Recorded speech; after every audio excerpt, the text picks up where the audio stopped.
Massa al-Khir et bienvenue dans cette nouvelle émission Tijini Talk. Ce soir, j'ai le plaisir de recevoir Madame Myriam El Hamidine, échevin de la commune de Forêt, échevin écolo. Madame El Hamidine, salam alaikum.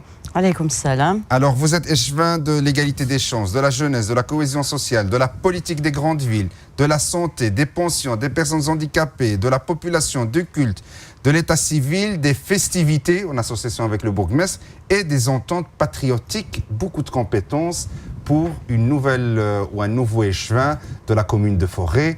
Avant de parler de toutes ces compétences, j'aimerais peut-être connaître votre parcours avant d'atterrir en politique. Et déjà, on peut parler d'un cas particulier, puisque vous n'êtes pas belgo-marocaine, vous êtes franco-marocaine. Cela nous rappelle que les citoyens européens ont aussi le droit de participer à la vie politique locale. Alors, on va commencer par le début.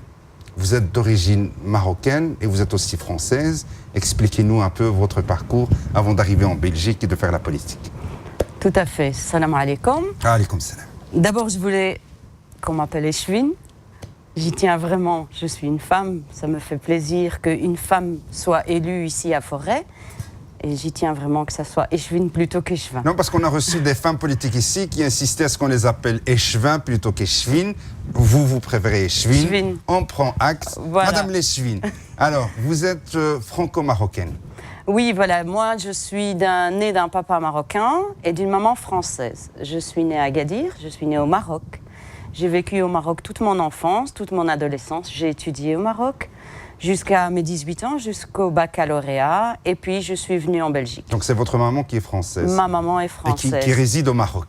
Elle réside au Maroc depuis maintenant de nombreuses années. Elle a été au Maroc quand elle a eu 19 ans. Elle a rencontré mon papa. Et une longue histoire d'amour est née jusqu'au jour d'aujourd'hui. Et donc, vous êtes arrivé en Belgique à l'âge de 19 ans, 18 ans 18 ans. Ah ben, ouais. Voilà, presque l'âge de votre maman quand elle a immigré au Maroc. Voilà. Et donc, vous êtes arrivé en Belgique, vous avez fait vos études, et puis vous avez travaillé avant de faire la politique. Qu'est-ce que vous faisiez? Eh bien, j'ai travaillé très très longtemps dans un service public. J'ai travaillé à la maison de repos du CPAS de Forêt, justement toujours dans Forêt, la commune où j'ai habité pratiquement depuis que je suis arrivée. Et donc pendant plusieurs années, j'étais responsable de l'animation au sein de la maison de repos de CPAS. Travail que j'ai beaucoup aimé, que j'ai dû quitter parce que voilà, c'est un service public, j'étais obligée de le quitter. Mais j'ai beaucoup aimé mon travail parce que là, j'ai mené beaucoup de projets avec les personnes âgées, avec les gens du quartier, avec les jeunes, avec différentes associations. Et donc, c'est mon boulot. Et après cela, vous avez décidé de faire ou bien de vous lancer en politique. Mais pourquoi cette envie de faire la politique? Eh bien, écoutez, c'était pas nouveau dans ma tête. Dans ma tête, ça fait de nombreuses années que j'ai envie de faire de la politique. Je veux dire, c'est un rêve d'adolescente presque, je dirais. Donc je suivais un petit peu de loin depuis de nombreuses années ce qui se passait au niveau mondial. Et puis après, en venant ici en Belgique, dans cette commune, tout ce qui s'y passait m'intéressait. Et puis c'était surtout ce qui se passait au niveau social, au niveau contact avec les gens.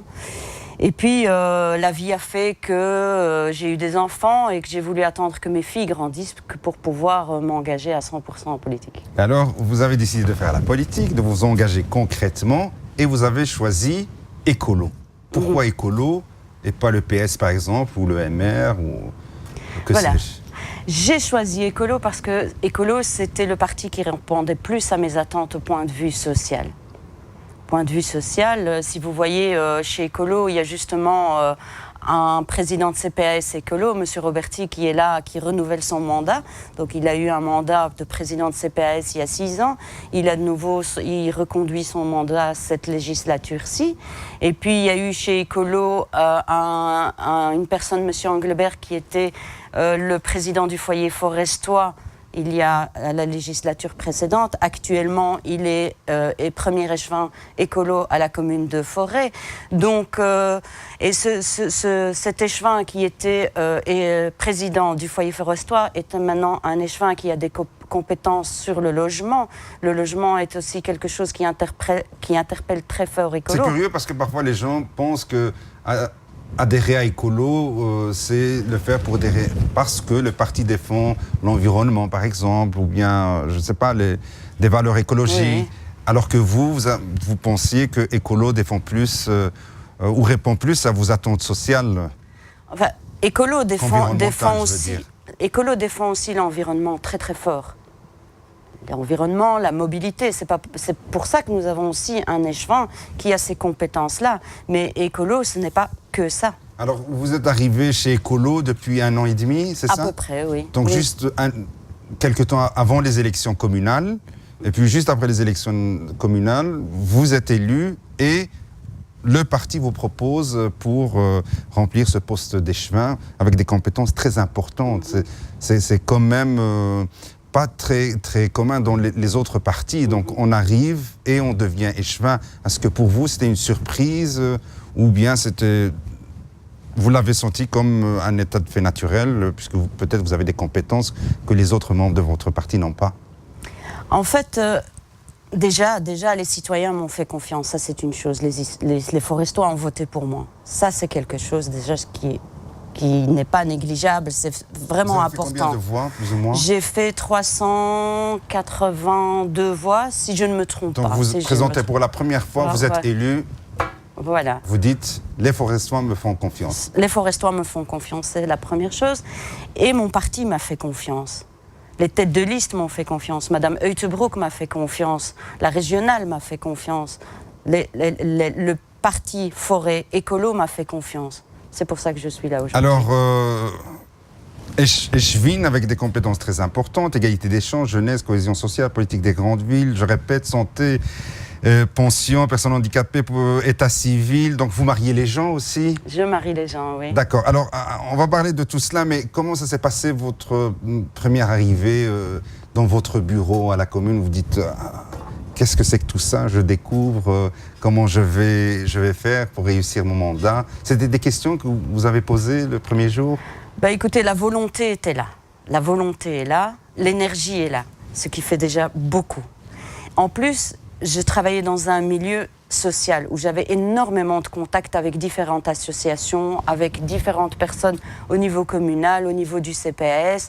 Je ne partais pas dans l'inconnu. Je connaissais le fonctionnement de l'administration forestoise. Je connais énormément de personnes qui y travaillent aussi. Ce qui m'a beaucoup aidé, ils me faisaient confiance et je leur fais confiance. Et au quotidien, quand je vois le travail qu'ils font, moi je me dis, chapeau, il y a des personnes très très formidables qui travaillent à la commune. Vraiment, il y a des gens magnifiques qui connaissent très très bien leur travail. Et puis le premier jour, c'est un petit peu le jour où il faut découvrir, il faut trouver son bureau, il faut trouver sa place, c'est des choses pratiques, son ordinateur, son stylo, sa chaise, c'est des choses pratiques le premier jour. Et puis petit à petit, découvrir un petit peu, faire connaissance avec les services. La chose à laquelle j'ai donné une priorité, j'ai été rencontrer tous les services, j'ai été faire le tour des services. Et des employés pour me présenter. Des employés, services, ouais. Je vais les voir régulièrement parce que je me dis, avoir un contact direct avec la personne est beaucoup plus agréable que juste un nom sans mettre un visage dessus. Moi, je ne sais pas travailler comme ça. Donc, je vais vers le personnel, je vais les rencontrer, je suis accessible et j'ai envie qu'on travaille comme ça. J'ai vraiment envie d'être proche des personnes qui travaillent avec moi à la commune. Alors, un travail comme ça pour une échevine, c'est un travail plein temps, c'est beaucoup de travail, beaucoup d'heures de travail, ou je ne sais pas comment vous organisez concrètement? C'est un travail plus que plein temps. C'est un travail qui prend énormément de temps, mais en même temps, c'est un travail passionnant. Parce qu'il y a beaucoup de choses à découvrir, parce qu'il y a des gens, des citoyens qui viennent me rencontrer, ça me fait très plaisir, qui viennent, ça veut dire qu'ils me font confiance, qu'ils ont envie que je les écoute, qu'ils ont envie de savoir vers quel chemin ils vont aller pour régler un petit problème, et ça me fait énormément plaisir. Et tout reste encore à découvrir, à reconstruire, parce que c'est très vaste, c'est très très vaste, mais en même temps tout se rejoint. Alors, vous avez un nom consonance, un nom arabe, Mariam El Hamidine, et donc est-ce que les gens qui viennent vous voir, c'est aussi des personnes d'origine étrangère ou d'origine maghrébine, qui se disent peut-être cette échevine Mariam, elle va plus nous comprendre, parce qu'elle comprend aussi l'arabe?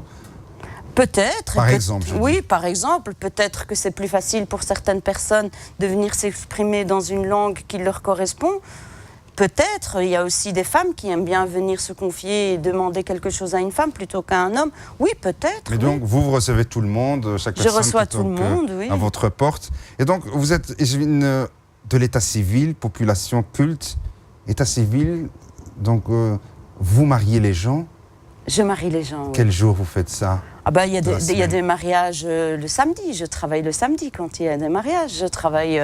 Les gens se marient parfois le vendredi, ça dépend. Et alors, ça vous fait plaisir d'unir des couples comme ça? Bien sûr que ça me fait plaisir. En plus, je vais vous raconter une petite anecdote. Un des premiers mariages que j'ai célébré, c'est la meilleure amie de ma fille que je connaissais depuis qu'elle a 12 ans. Ah, quelle coïncidence, quel hasard. Et donc, ça s'est passé comment? Ah, c'était un moment très, très, très émouvant, d'autant plus que je connaissais toute la famille. C'était vraiment magnifique. Unir les gens, voilà, je me dis, chaque fois que je célèbre un mariage, je me dis, les valeurs du mariage, les valeurs de la famille existent, surtout quand il y a du monde autour, qu'on voit des petits-enfants, des grands-parents, et qu'il y a tout ce moment de joie. Je me dis, allez, ça continue, la vie continue, la famille a une superbe importance. Encore faut-il que ces mariages durent, mais bon, ça c'est une autre histoire, un autre débat. Échevine de l'égalité des chances, donc peut-être un mot par rapport à cette compétence. C'est quoi l'égalité homme-femme? L'égalité homme-femme, l'égalité personne handicapée, personne pas handicapée, personne d'une origine, personne d'une autre origine, personne de couleur noire, personne de couleur blanche, personne d'une autre couleur. Voilà, l'égalité dans tout. L'égalité au travail, l'égalité à l'écoute, l'égalité à tout. Et donc, est-ce que vous comptez peut-être, je ne sais pas quelle politique vous comptez mener dans ce sens? Il faut encore rappeler que vous êtes échevine depuis 1 mois et demi, donc vous avez peut-être un peu encore le temps devant vous de découvrir un peu ce qui se passe et de peut-être élaborer une vraie politique. Mais est-ce que vous pensez que vous allez mener des actions concrètes pour sensibiliser sur cet enjeu d'égalité, sur cette question d'égalité? Oui, franchement, j'ai quelques pistes dans ma tête, mais moi, ce à quoi j'ai vraiment envie d'arriver, c'est que les portes soient ouvertes pour tout le monde, au niveau de la culture, au niveau de la lecture, au niveau social, au niveau du logement, qu'il n'y ait pas d'obstacle, que tout le monde puisse avoir les mêmes droits que tout le monde.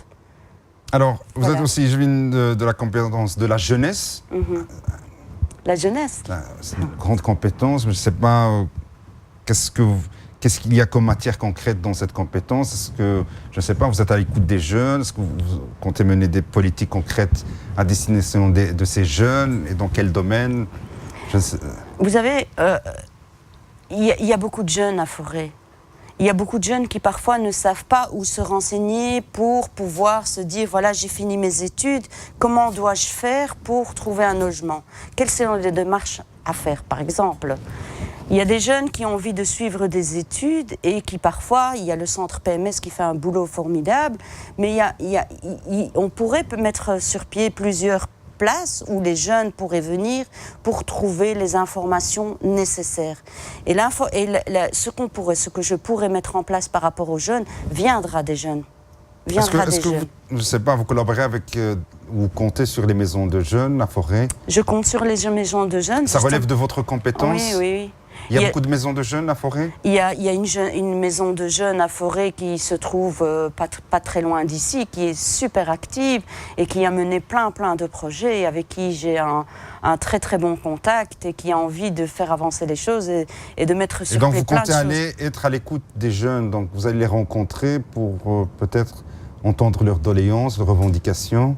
C'est quelque chose que vous comptez mener? C'est quelque chose que je compte mener, oui. Je compte aller rencontrer les jeunes parce que qui mieux que les jeunes ou les personnes concernées peuvent demander ce qu'ils ont envie. Alors, beaucoup de compétences. Est-ce que vous avez les moyens de votre politique? Est-ce que vous avez assez de budget? Parce que les jeunes vont vous interpeller peut-être, ils vont demander de l'argent pour faire ceci, pour faire cela, pour mener ce projet. Parlez-leur maintenant. Est-ce que vous avez, ou bien rassurez-les, est-ce que vous avez les moyens pour répondre à toutes les revendications? Ou bien ont-ils encore cherché des pistes de financement? Des moyens, il y en a quelques-uns, mais les moyens, il faut aller les chercher là où ils sont.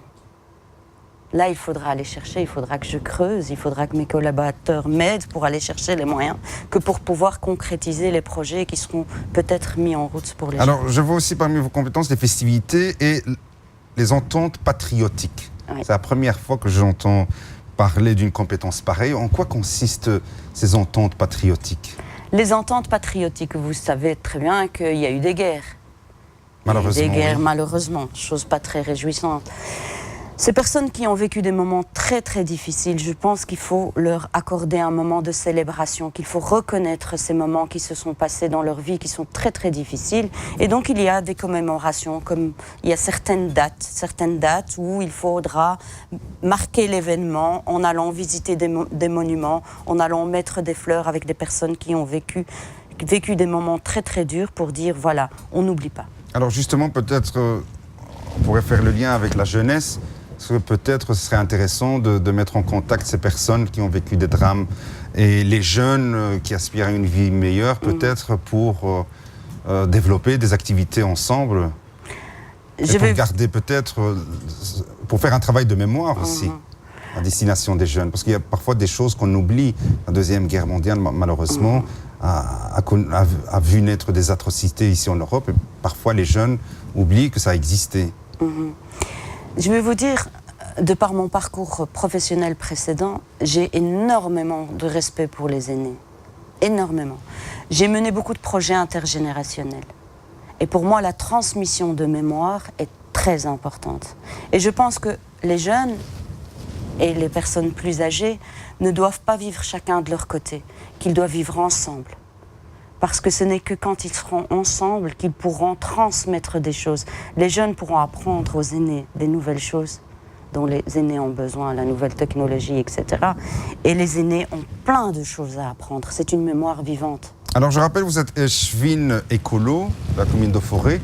Vous êtes en coalition aujourd'hui avec l'EPS, le Parti Socialiste, et le FDF, le Front des francophones. Comment ça se passe cette cohabitation tripartite ? La cohabitation se passe très très bien. Donc nous sommes un collège qui s'entend très très bien, qui essaye d'avancer ensemble vers la même direction. Alors il y a deux échevins, vous pouvez me corriger si vous le voulez. Donc il y a deux échevins écolos au sein du collège communal de la commune de Forêt, c'est ça ? Oui, c'est ça. Et le président du CPAS de Forêt ainsi que le président du foyer forestois sont également deux personnalités écolos. Oui. Donc il y a M. Engelbert, qui est le premier échevin, qui a les compétences environnementales, l'urbanisme, les propriétés communales, l'énergie, les espaces verts, la mobilité. Et M. Roberti Stéphane, qui lui a comme compétence, donc qui est président du CPAS, qui renouvelle son mandat, et M. Guy Bertholomé, qui est président du foyer forestois. Alors, mais écolo de manière générale, ou écolo-forêt, comment voit sa commune ? Ou bien qu'est-ce qu'il a comme projet concret ? Par exemple, vous dites dans 6 ans, on voudrait que Forêt devienne... Que Forêt devienne une commune solidaire. Très bien. Alors, je vous remercie, Madame Mariam El Hamidine. Est-ce que vous organisez des permanences sociales ou pas ? Pour le moment, je n'organise pas de permanence sociale. Pour le moment, mais j'accueille les gens. Je demande qu'ils me téléphonent, mais vraiment, j'accueille les gens avec plaisir. Merci beaucoup, Mariam El Hamidine. Je rappelle, vous êtes échevine écolo de la commune de Forêt. Quant à moi, chères téléspectatrices, chers téléspectateurs, je vous donne un autre rendez-vous dans une autre émission Tigini Talk. D'ici là, à bientôt. Ma salama.